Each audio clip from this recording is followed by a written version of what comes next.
For more than 50 years, innovation has been at the heart of Intel.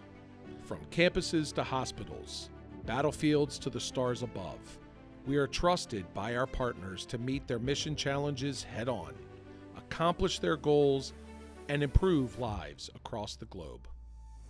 Guided by ubiquitous computing, pervasive connectivity, cloud-to-edge infrastructure, AI and sensing, we ensure our partners are capitalizing on the full power of digital technology to drive mission success. With a commitment to US-based manufacturing, we are on the forefront of cutting-edge solutions that lead to a more responsible, inclusive, sustainable, and technology-enabled world. Achieve your mission faster, more efficiently, and more securely with Intel.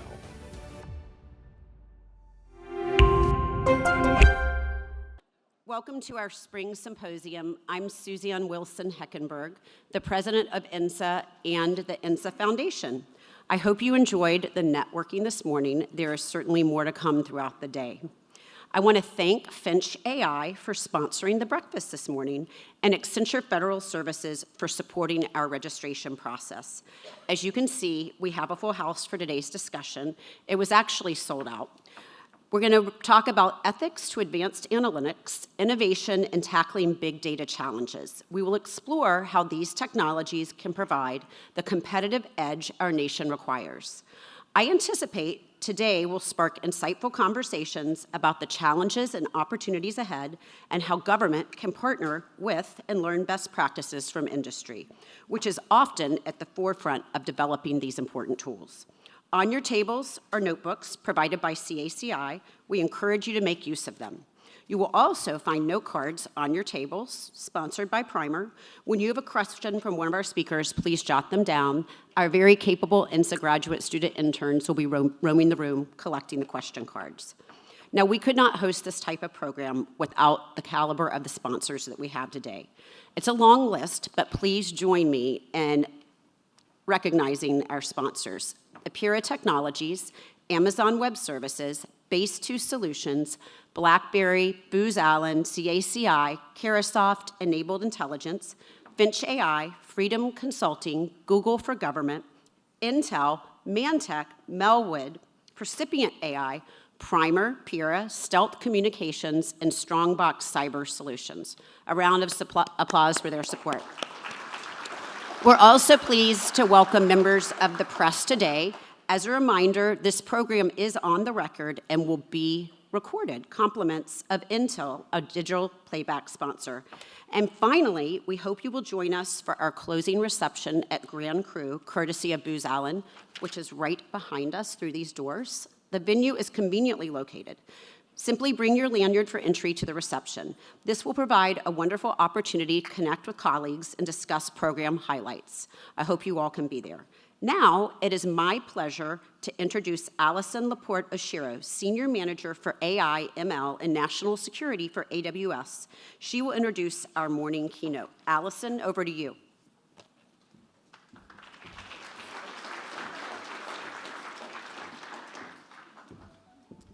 Good morning. It's an honor to be here with you all and in support of INSA and the great work that INSA does to promote collaboration between government, industry, and academia. Can I also say it's a personal honor for me to be here to introduce our keynote speaker, Dr. John Beieler, someone I've been working with and learning from for many years now. As Assistant Director of National Intelligence for Science and Technology within the ODNI, Dr. Beieler serves as the Chief Representative of the Director of National Intelligence for Science and Technology. In that capacity, he assists the Director in formulating a long-term strategy for scientific advances in the field of intelligence. Or, as I like to think about it, if Q from James Bond had sort of upper management, it would be someone maybe a little bit like John. And in other news, and this is breaking news, just in the last couple weeks, Dr. Beieler was appointed the ODNI's Chief AI Officer. This is a new role that every agency is required to have per the Biden administration's executive order on AI, which was released in October. And as the ODNI's Chief AI Officer, John chairs the council of all the IC Chief AI Officers. Though to be frank, long before this idea of a chief AI officer was ever a glimmer in any bureaucrat's eye, John was playing a leadership role on AI in the IC.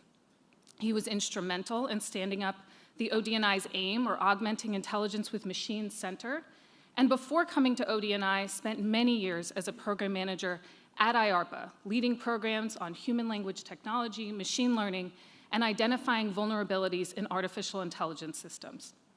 On that topic in particular, I want to call out that he really played a critical role in standing up this whole field of AI assurance and security in the IC, something that, mark my words, I bet we will talk a lot about in the sessions today.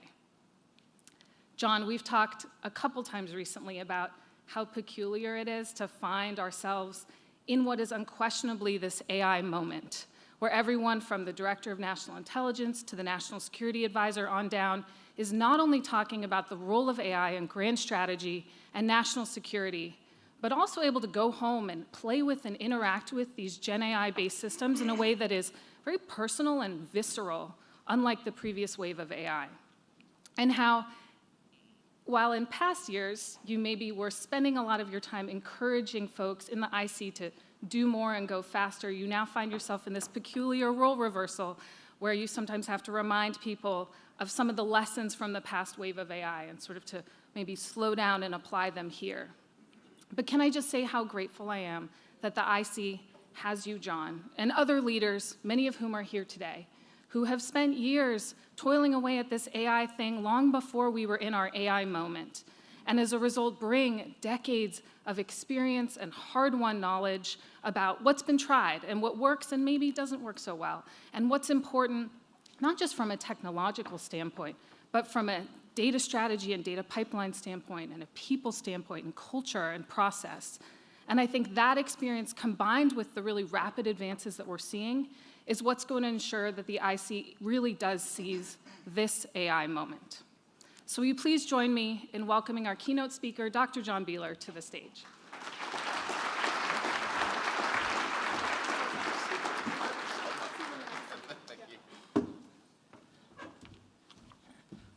All right, good morning, everybody. And thanks, Allison, for the wonderful introduction. This is the second speaking engagement that I've had with Allison involved over the last 30 days, and I'm rapidly getting to the point where I'm going to refuse to do one if she doesn't introduce me. That makes me sound a lot better than I actually am, so thank you for that. Thanks for all of you for showing up this morning to hear me talk about AI and innovation in the IC, kind of how we're working this LLM moment and the AI moment that we find ourselves in, as well as touching a little bit more broadly on innovation in the IC and how we're partnering with some external parties to make sure that we bring in all the right tech to close mission gaps. So, as Allison said, I'm John Beieler. I'm the Assistant DNI for Science and Technology. And so to slightly kind of rephrase how she introduced me and talk about how I think about the job that I do, it's really kind of three buckets of activity. One is, as mentioned, serve as the science advisor to the DNI herself. So when the boss has a question about what a qubit is, it tends to come our way. That joke works better when the DNI does not have a bachelor's in physics herself. So it's a unique environment, and the PD, of course, also a PhD engineer. So it's a pretty stacked leadership team that we have in terms of science and technology. The second bucket is the coordination and integration of S&T across the IC, right? So making sure that all the S&T functions of the IC, so NSA research, NGA research and development, NRO AS&T, DIA S&T, CIA S&T, as well as the big tent organization of all of the other 13 elements that make up the IC, have the resources that they need to get their jobs done. So identifying the hard problems that we have, making sure that those people are staffed correctly, have the resources, have the budget to get after a mission, and make sure that we're all rowing in the same direction strategically in the S&T enterprise. And then the third bucket is the one that we lovingly refer to as other. So anything that whiffs of science and technology that doesn't have a good home anywhere else within ODNI, and then should say that we are, of course, on the blue side of the house, right? So capability development for our own purposes to enhance the collection analysis mission. We're not the foreign intelligence side, so if you're looking for the people that look at adversary tech, that's the other side. We can get you in touch with the NIMs and the NIOs that work that portfolio. But for us, it's, again, capability development. So recently, that has involved things like microelectronics and semiconductors, as people are probably tracking all of those news stories and the IC's requirements for semiconductors. And as Allison noted, for the last several years, that's also included AI. And of course, recently was named the Chief AI Officer for the ODNI and doing this coordination integration function across the AI parts of the IC as well. And we'll touch a little bit more on what that means and how we're approaching that at the IC level in a bit. But I know that seems like a lot. Whenever I wake up in the morning, it feels like a lot. But really, it's a kind of a coherent picture to make sure that across the technology landscape and across all the technology areas, from AI to bio to chemistry to P&T to you name it, that we're really aligned and we're really making sure that all these technologies fit together well, and that we're, again, closing those mission gaps and closing the priority gaps. Because one of the things I really tried to tackle whenever I first came in was whoever got money in the next budget cycle was, frankly, whoever got to the DNI last with a scary briefing, right? And so that wasn't really the best way to do this kind of prioritization and rack and stack. So making sure that, again, we take that look across the IC, we take a look across where we're spending, what we say we need, and ensuring that those highest priority areas are the ones that get that funding. So to that, many of you are probably familiar. We have a set of S&T needs that were published a few years ago. Those are available at the top secret, the secret, REL, Five Eyes level, and of course the unclass level. Those are published on the ODNI website. Those are great. There's about 200 of them, but looking back at them and kind of in the years since we released those, we realized that some of them are a little bit anodyne, right? I think there's a need that says better technology to infer leadership plans and intentions, which is basically saying we need better technology to do the job of the IC. So again, trying to be a little bit more focused and pointed on the sorts of technologies that we need and the gaps that we have so that we can better communicate those out to industry and a broader set of partners. So what we're undertaking now is a revamp of those needs that should be coming out hopefully within the next 3 or 4 months. And we're bucketing those needs and really focusing on mission capability gap areas, right? So broader areas and a little bit more pointed. Because one of the things that we're trying to do, and it's hard to articulate this at the unclass level, but say, hey, we need to be 5% better at this task, right? We can process X amount of imagery, we need to process Y, right? And really saying what's the end state that we want to be at so that, again, we can drive some of these financial decisions, and so we can have a better articulation out to our partners to say, hey, we don't just need a piece of imagery tech, computer vision algorithm that can do task X. We need a computer vision algorithm that can have this sort of performant characteristic, right? So that, again, we can be clearer and better articulate our needs out, and so that you can come back with better solutions to us, rather than this big nebulous, like, tell us everything that you do in human language technology, right? So that's a big bucket. So that's coming. Again, we're trying to get that up on the internet. We're trying to do things better, more broadly in that space. Right now, it's just I think 50-page PDF document that you have to scroll through. I don't think it's even searchable. We're trying to fix a lot of that. We're trying to put all these things in dashboards again, and we'll come back to this later in this talk. Be a better partner, right? Better articulate what we need and better have that demand signal out there so all of you in the audience can better understand what we need. If you're sensing a theme, as I say that word a lot, it's be better, right? So we're trying to be better at all of this across the board. So obviously, we're talking about AI today. It's in the banners all around the room. So AI is one tech area that we're very focused on right now, obviously. It's probably the #1 tech area that we have a focus on.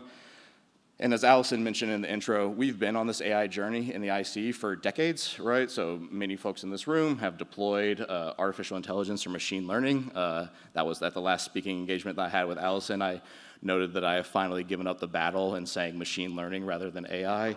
It's AI. I've lost. So that's where we are today. So many of you have deployed AI kind of to mission systems in HiSide in these applications, right? So we've been doing this for a while. Obviously in 2018, then PDDNI Sue Gordon stood up the AIM initiative to really focus on that coordination of AI across the IC and make sure that, again, to this ongoing theme, that we were all rowing in the same direction as an IC. And very frankly, in 2018, whenever that stood up, it was a little bit of a conversation about, hey, you should really be paying attention to this as a strategic area. One of the stories that I tell is whenever I was a program manager at IARPA running a human language technology program, I went to an IC element and said, who's your lead for like AI and machine learning things? And they said, right? So just trying to get some of that tech in was a bit of a challenge. There were obviously people working this. There were data scientists. There were all sorts of those people. But from a kind of capital E enterprise institutional level, it was hard to find a place to insert a lot of this technology.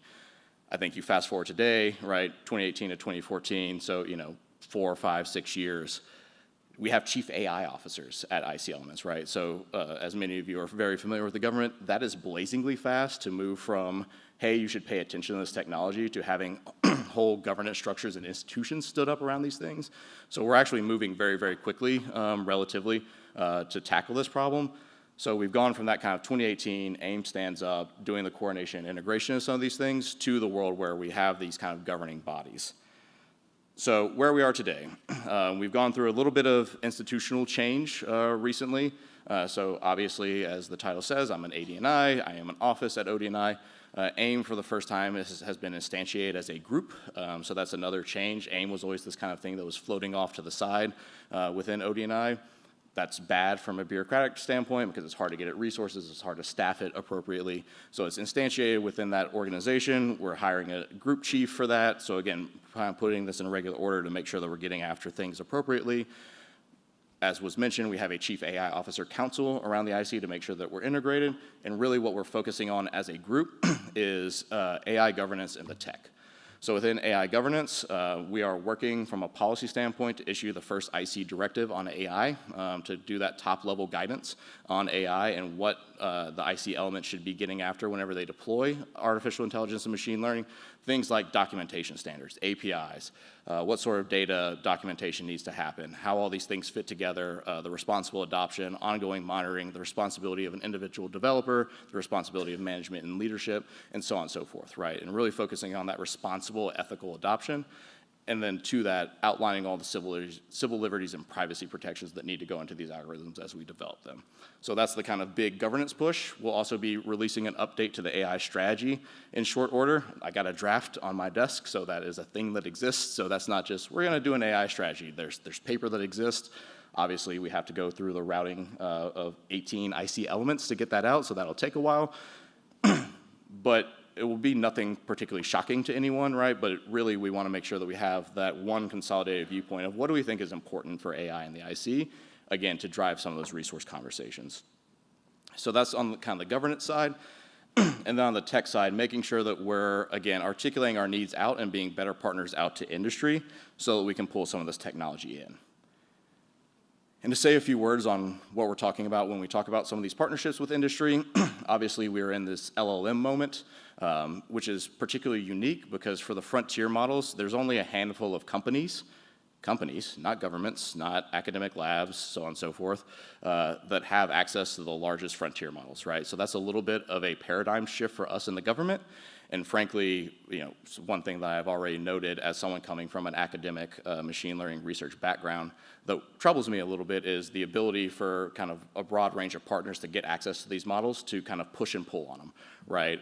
So, you know, right now it's largely API access to a lot of these models. So really doing that test and evaluation and the research and development around how do these things fail? What does it mean when it hallucinates? Does it hallucinate in all cases or in some cases, right? I say all that to say, more so than ever before, we need these partnerships with industry to make sure that we're pulling in these models appropriately, make sure that we understand them, and make sure that we work together to develop some of the guardrails as we deploy these things in the IC and in IC context.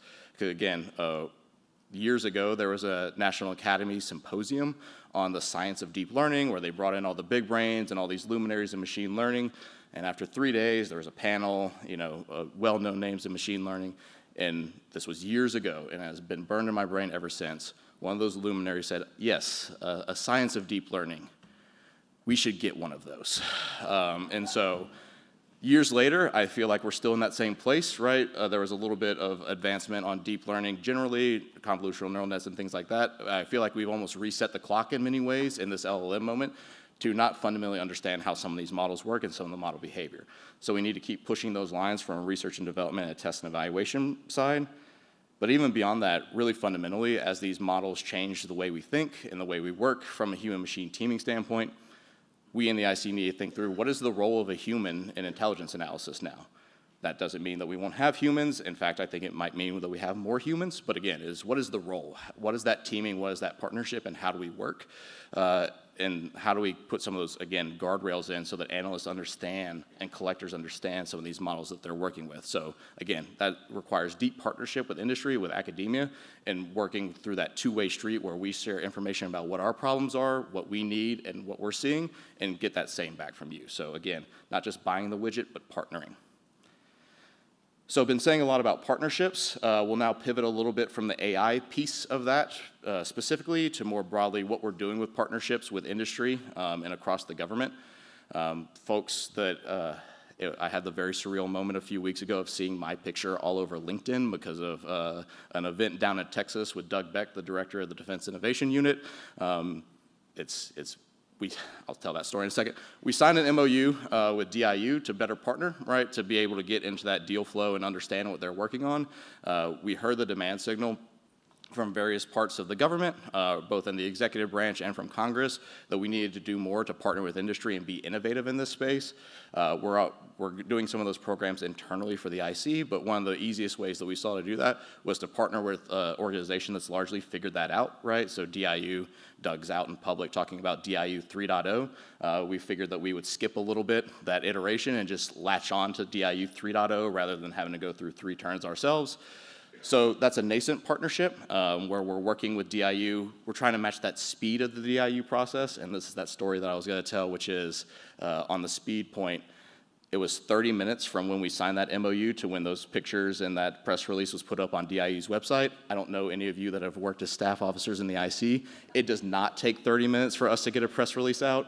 So that's just one silly example of, again, that difference in speed between DIU and how we're used to working in the IC. So we're trying to leverage that and ride on a lot of that kind of speed and process improvement that the DIU has made to better pull in this tech to the IC. To that, and to being out there more, we've put S&T reps in the field, ODNI bodies out in the field, which is a first for us. There's obviously the NCTC rep program, but for a technology standpoint, we've never had that kind of broad-based presence. The first one of those people was placed down in Austin, Texas, about a year ago. So he's kind of well situated within that ecosystem. That's why we were down in Austin, cutting that partnership with DIU there. We are going to San Francisco next, actually Mountain View. That person will sit with DIU to, again, better partner with the kind of startup ecosystem out there. That individual's been selected, and we anticipate them landing in Mountain View in August, probably. So again, we're trying to, if you're kind of seeing the theme here, we're trying to be better about articulating what we need, better about being out there, better about being more transparent and findable so that we can have a lot of these partnerships and pull a lot of these things in.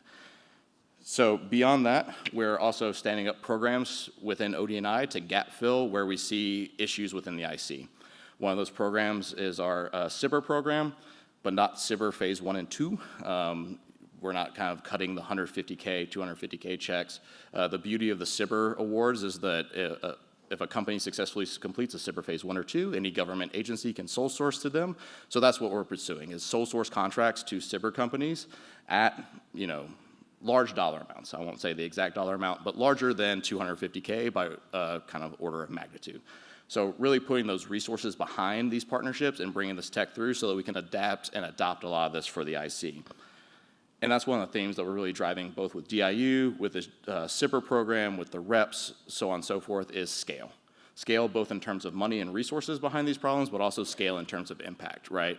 We're not necessarily scaling out to have lots of bets, but when we make a bet, we're trying to put our money, time, and resources behind that to pull that in for the IC. And to that, we're really making sure that there are transition dollars within the IC elements to pull a lot of this tech through, right? So we're not trying to kind of build the bridge and have it go nowhere. We're trying to make sure that there is this ramp from ODNI to the IC elements and into kind of production contracts. What this all ties back to is our S&T needs, our hard problems, and closing those gaps with capabilities, right? Whether that's AI, whether that's bio, whether that's P&T, or you name it, the technology domain. Again, really trying to articulate what we need, be more findable, and have these partnerships. But I will just say a few things that we're not doing. We are not having meetings for meeting's sake. So that has been one mandate to the team is we're not just hosting, hey, come in and show us your tech, right? If we're asking for a meeting, if we're asking for something, it's because it is tied directly to a capability gap that we see and that we're trying to close and that we're trying to put resources behind. We're trying to make sure that we, excuse me, still early, voice still warming up. We're trying to make sure that we set those governance standards so that there's a more coherent ecosystem within the government side so that you can better plug in, right? So that we're not just kind of having these things sit out in test beds or prototype environments. We're really trying to pull them through. And again, making sure that all these ideas aren't just good ideas, they're actually things that tie back to mission. Now, I will say we have to balance that a little bit, right? Because we have to also be over the horizon with our heads up, looking forward to what might be coming down the pipe.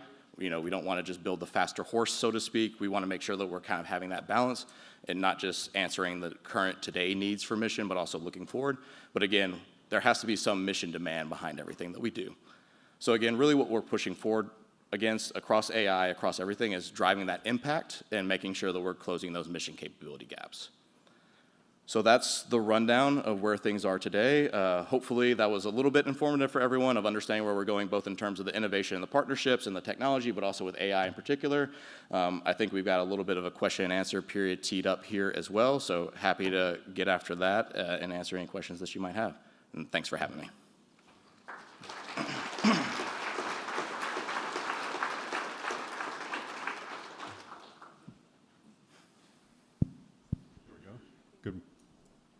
Good morning.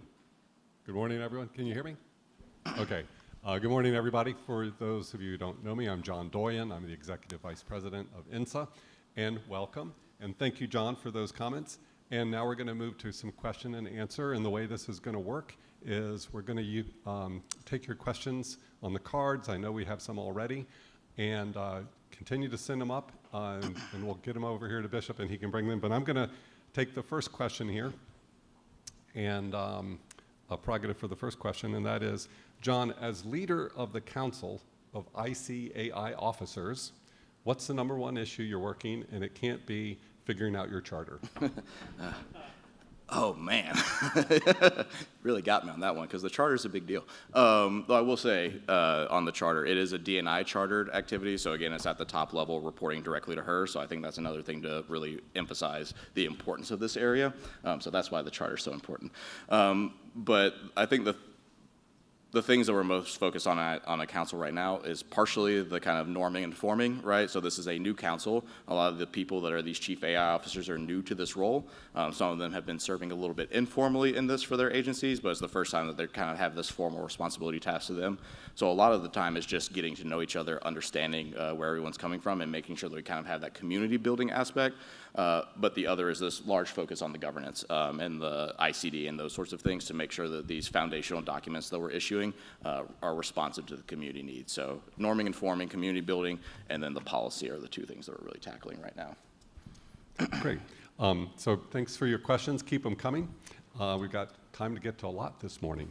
So here's a question, John, that says, can you please share an example of an AI/ML app in the IC that answered a mission question, for example, a specific application? Yeah, so don't know that I can get into specific true mission examples kind of in this unclassified recorded venue. So I will instead kind of broadly articulate the buckets of use cases that we have. Really what we tackle right now is triage, right? We have a lot of data coming in. It's making sure that the right data gets to the right analyst at the right time.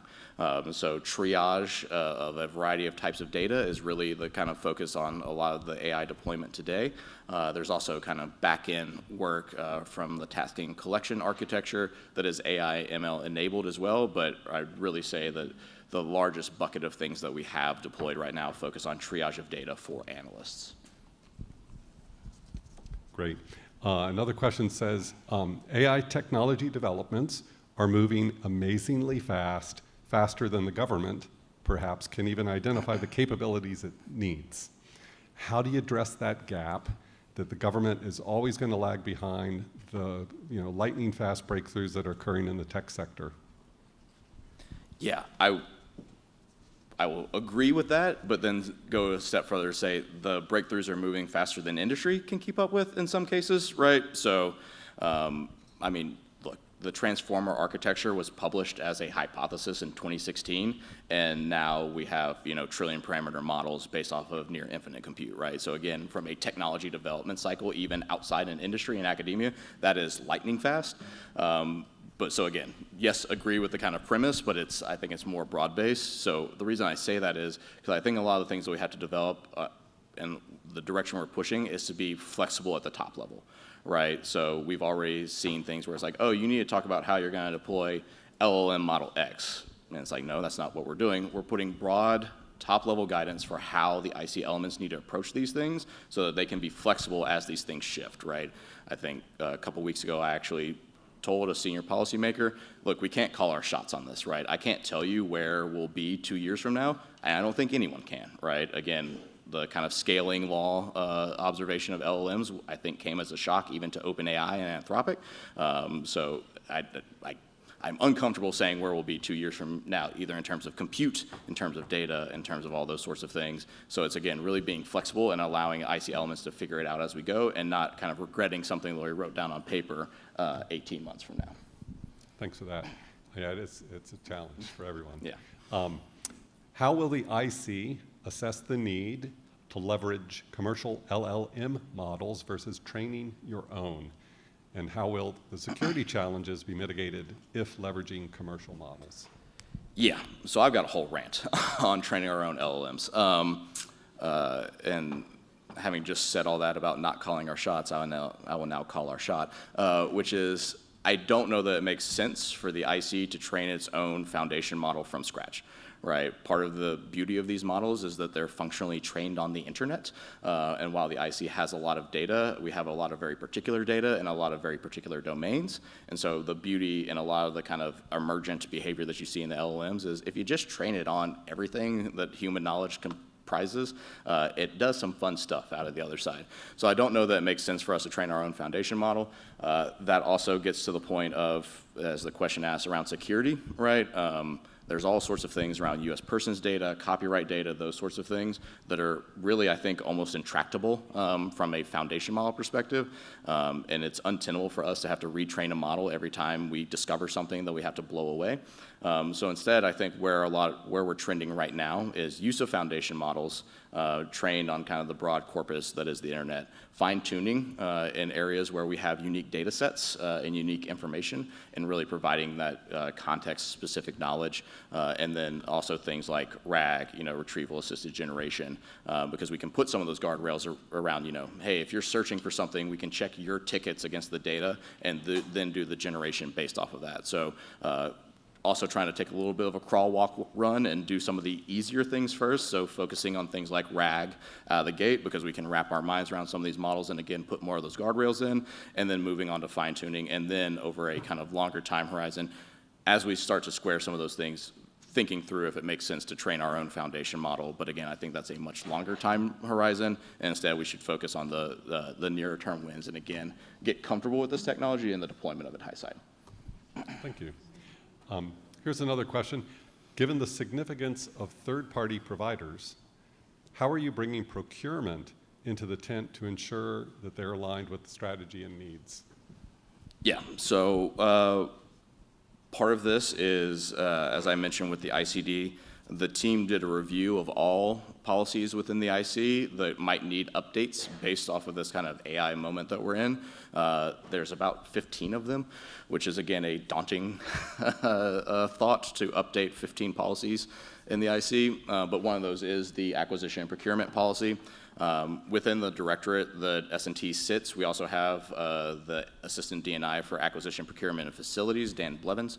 So we're very closely partnered with them in understanding how this works, but also to the comments about DIU and some of the civil work, understanding how we can move some of these more innovative technologies in smaller companies in more quickly, while pairing that with some of the larger moves. I think, we've got Larry from the C2E program office speaking later, right? So I think there's also kind of some of the bigger, larger cloud movements that I won't get into, but again, it's pairing the large movements, the big kind of capital A acquisition, with that faster moving small tech. Great. Here's a OSINT flavored question. How much emphasis is ODNI putting on advancing and obtaining OSINT tools powered by AI versus trying to just move the internet and everything to the high side? Yes, I don't think we want to move the internet to the high side, though it's a fascinating question, because if you think of LLMs as like a database of all knowledge, are you kind of moving the internet high side? So that's a fun question for a researcher in the crowd to answer one day. But no, I don't think we're trying to do that. Obviously, ODNI and CIA released the open source strategy. ODNI has an open source executive, Jason Barrett, who's thinking through these questions deeply, and we're working closely with him to make sure that the right tech is going to OSINT. So, don't want to kind of speak for Jason and that broader OSINT strategy, but we are tightly paired across the board in other areas across ODNI and the IC, like the folks that work supply chain and those sorts of tasks that are really focused on open source or commercially available data. so making sure that we're building the right sort of tools that also answer that, and kind of low-side native tools. I think the first example of the IC's use of an LLM was Osiris, that was kind of broadly in the news from the CIA's open source center, or open source enterprise. So again, that's an example of the sorts of tools that we're building on the low side native with LLMs. Thanks. Hey, you mentioned during your talk SIBRs a little bit, so we have a SIBR question for you. How are you planning to identify SIBR technologies for sole source phase 3 contracts to fill gaps? And how can SIBR companies with phase 3 status engage with ODNI for consideration? Yep. So thanks for the question. Tees me up nicely to say some of the things that we're working on, which is, one, we're going to be putting out a website to make it easier to find us, right? There will be a big fat green contact us here button in the middle of the page, so you can, again, better discover us, so that you're not having to go down 6 different websites and from an IC element to figure out what the contact information is and get to kind of an anonymous email box. So again, we're trying to do a lot better on this connection. From the discovery standpoint, and to what I was saying during the talk about really closing mission gaps, we're also hunting for these things, right? So while there is a little bit of receive mode that we have, we are also going out and finding the technology based on the gaps that we've identified with the IC elements. And so we've got some partners, and we're doing the eat our own dog food a little bit, where we've partnered with a small technology company to do some of the market scanning and really target SIBR, that SIBR database, and target the SIBRs that answer some of those S&T need challenges that we've identified, and do that crosswalk. And then so that company will give us a list of companies that, here's the top 100, and then the team will kind of work through those and identify the best candidates. So again, it's both a pull and a kind of push and an active hunting. Thanks. And related to that, this next question, a challenge for industry is learning enough of what capability gaps are in terms of broadly stated announcements. Let me say that, rephrase that. A challenge for industry is learning enough of what capability gaps are in terms of broadly stated announcements. How are you selecting industry to hold meetings on capability gaps so you can really have that interaction with industry, like an industry day or something else, perhaps even at the classified level? Yeah. So the team might kill me for this because they're still working it. But we have a tech week that we first did last year that was really internal focused. So it was where we did our IC postdoctoral research fellows meeting. We did some meetings with Five Eyes. That was in September of last year. It will be September of this year again. And the team has the mandate this year to do exactly this. So reverse industry days where government's getting up and speaking more both at the unclass and classified level of what our needs are. Again, the team's going to kill me because they're still figuring this out. So don't bombard them yet with emails asking to be part of the reverse industry day because it doesn't exist yet. But again, it's continuing this theme of being better about articulating what we need. And to the example that I gave, not saying things like, we need better tech to infer leadership plans and intentions, right? Like look, I was like green badge deploying tech into the IC. That's useless, right? Like you can't build a technology solution off of that. So again, being more pointed. And so the point of that industry day is to be a little bit more focused and articulate those needs. Again, both unclass and classified. Obviously, we'll have some hurdles around articulating things at the unclassified level. But again, getting to this point where we say, we need to be X% better on a task so that you can then go build things that make more sense in that realm. Great. Oh, by the way, that makes me think I meant to have a follow-up on something you said just a few moments ago. When is that big green button that says contact us going to be available? Yeah, remember when I said it doesn't take 30 minutes for the IC to do a press release? So we're working that, and we're working that with a variety of stakeholders. So that's order of months that we're pushing that out. There are websites and email mailboxes that exist currently, and so we can get that information out. Those are all widely published, and you can already email that. Again, a lot of this is about making it easier to find us so that you're not having to hunt that down, because I think right now that mailbox is 4 pages deep on the ODNI website, and you have to click through a very particular path to get to it. So we're trying to make it to where you don't have to do that, and you can just Google IC innovation, and it will bring you to that webpage. So months, but put it in a LinkedIn social. Apparently, that's the way to go about doing this: is put everything on LinkedIn. Hey, here's a question that actually is maybe a little bit of a tee up for the next panel, but it'd be great to get your perspective on this as well. It says, when we talk AI, we talk high-quality data, data engineering, and performance metrics. Could you speak to the maturity of these foundational elements of successful AI delivery for mission impact? Was this your question? I'm looking at Lori Wade, our IC Chief Data Officer, standing in the back. Yes, and definitely something that I should have touched on in the talk as well, which is making sure that we have all the right piece parts to do AI. One of the things that we're really working with Lori and Adele Merritt, the ICCIO, on is making sure that we have all the right infrastructure, both data infrastructure and compute infrastructure to do all this. Because again, if we're going to kind of push into this LLM moment and this kind of multi-int, multimodal fusion, the algorithms are a hard part of that, but they're 30% at best of that equation, right? So we need to make sure that we're resourcing appropriately the CDOs across the IC, the CIOs across the IC, so that all these things can flow together, so that we all have the right enabling technology.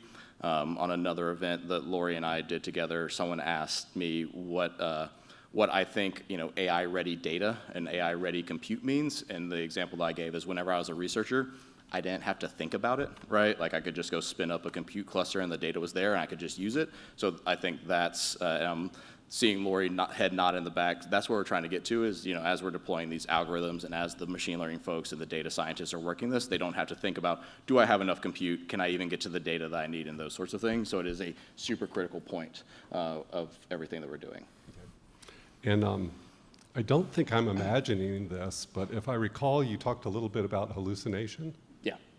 That was a joke. Yeah.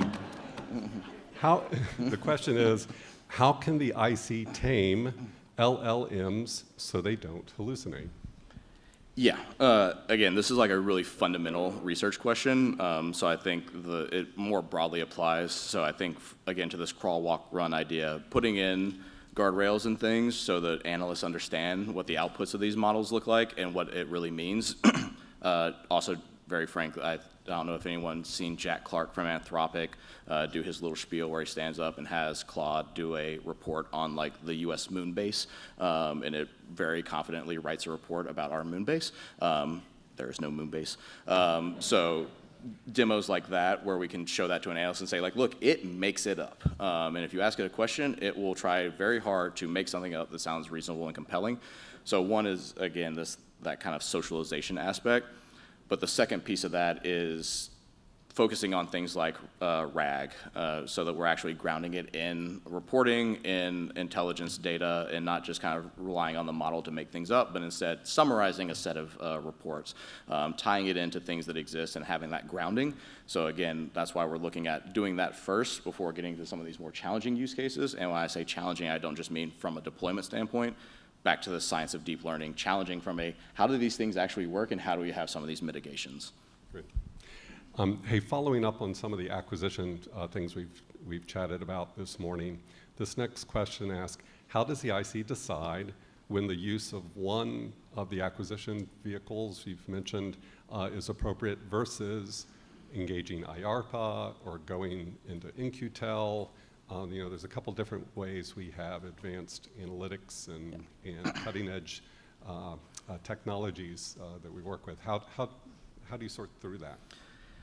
Yeah, so right now it's a bit of an informal coordination process. Catherine Marsh sits 2 doors down from me, and Rick Muller, the new director of IARPA as well. So we coordinate with them. I was obviously an IARPA program manager, so understand that landscape very well.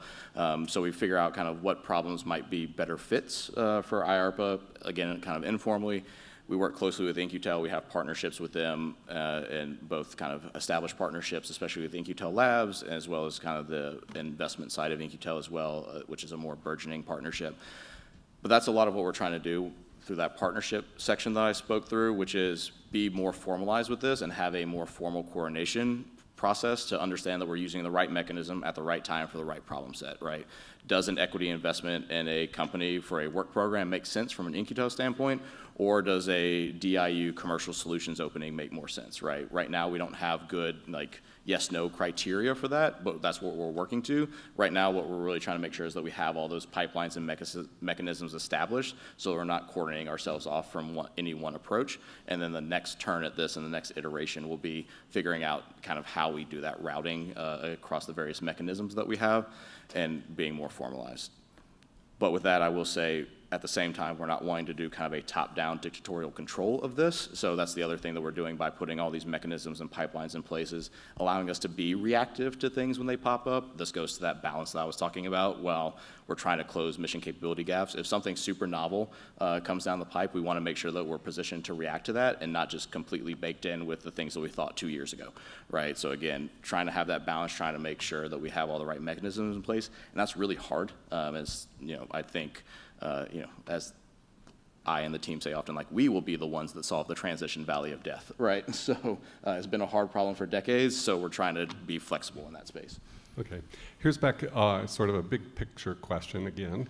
And it's, as you look forward in the different roles that you're working in right now, what are you hoping to accomplish in the next 2 to 4 years?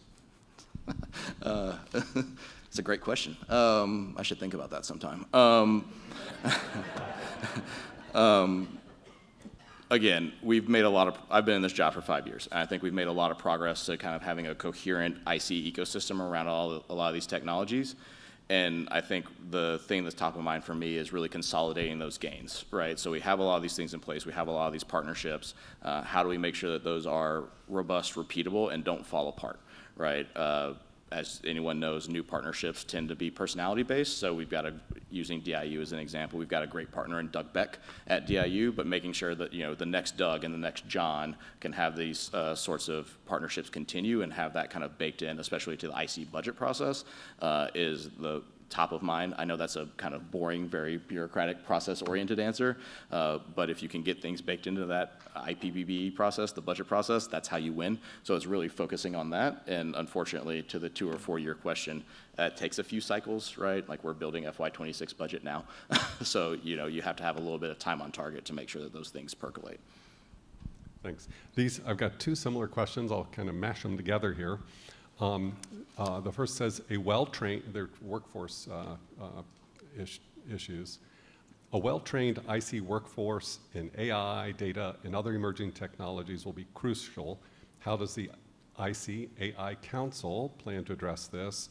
Or just more broadly, what can the IC do to foster rapid, foundational AI education within the existing workforce?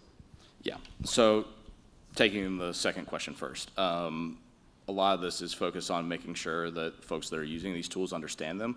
The analogy that I use, and I think I used it with Allison a few weeks ago, was, you drive a car, you don't necessarily understand how the internal combustion engine works, but if you turn the wheel this hard at a certain, acceleration, your car will likely roll over, right? So you don't do that. So it's understanding those sorts of kind of intuitive notions and having analysts understand that from an intuitive perspective of how these models fail. And it's really hard to build that intuition right now unless you're kind of touching and playing with these things.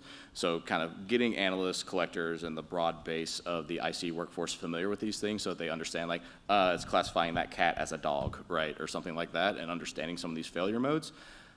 But doing that in such a way that they don't immediately write off the technology. So that's the kind of tricky part, is that upskilling across the workforce.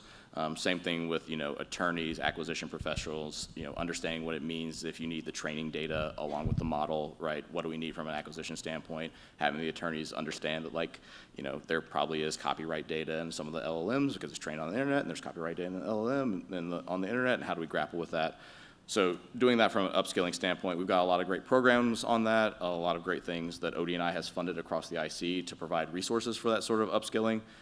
But then to the other question, kind of bringing in talent, I think it's particularly acute as it relates to AI. As everyone knows, the AI for top-end AI talent, the salaries are kind of hugely out of band of anything the IC could even hope to touch or with. So kind of balancing that demand signal from outside with what we need on the inside.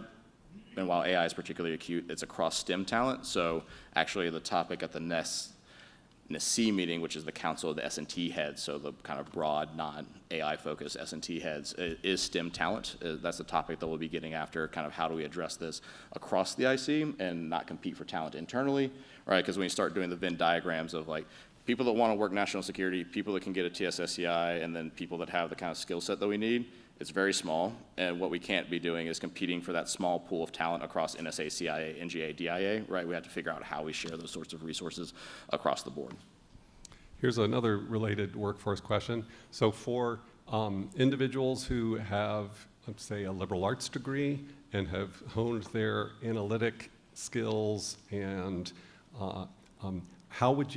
what advice would you give to them for if they want to join the intelligence community and they want to apply for a job, some additional training that's out there? Is there some specific courses you would recommend or that might be available online, or certificates? What do you think would be good to help them get a leg up on getting hired in the IC? Yeah, I think the great news is the IC is the kind of place that would let a PhD political scientist become the head of S&T for the IC. So that's the good news. We're not biased against liberal arts degrees. That's social science. It's fine.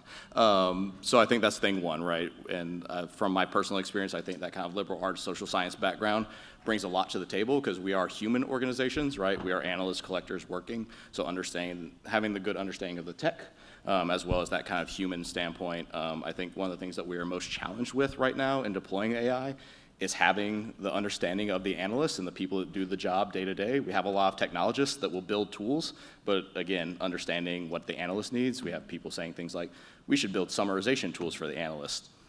There's not a single analyst that wants a summarization tool, right? So again, that's the mismatch when you bring technology in absence of the people. So that's thing one from the liberal arts side, is having that understanding of the human. To the direct question, the beauty of this is a lot of these resources are available online. A lot of my first crack at this was learning through Andrew Ng's courses on Coursera way back in the day, if folks remember those. So you can upskill on this, if you kind of have the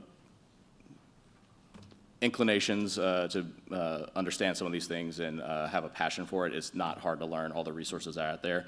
And to one of the earlier questions about how quickly these things are moving, a lot of people within the field that are like top-level PhD researchers also don't understand some of these things because of how quickly they're moving. So, and to some degree, being new to the field allows you to blow away some of the biases and some of the grounding that people like I have, who just want to use convolutional neural nets to do everything and not have to deal with these weird transformers.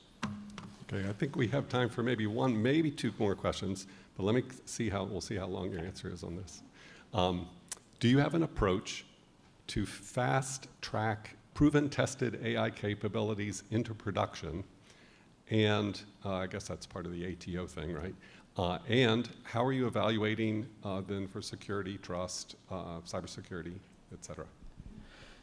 Yeah, so a couple things. One, for the security trust, we are looking at companies that do things like, bill of materials for AI models and understanding what the supply chain looks like. We're looking at some of the activities around the robustness and the AI assurance, making sure that these things are robust to potential tampering by adversaries, ranging from the kind of anodyne things that people know a ton about now, like pixel attacks and patch attacks, all the way up to some more esoteric things. So again, the problem with all this is that is also a developing field that is relatively nascent. So we're trying to build the defenses and the cybersecurity in as we are also trying to build the models.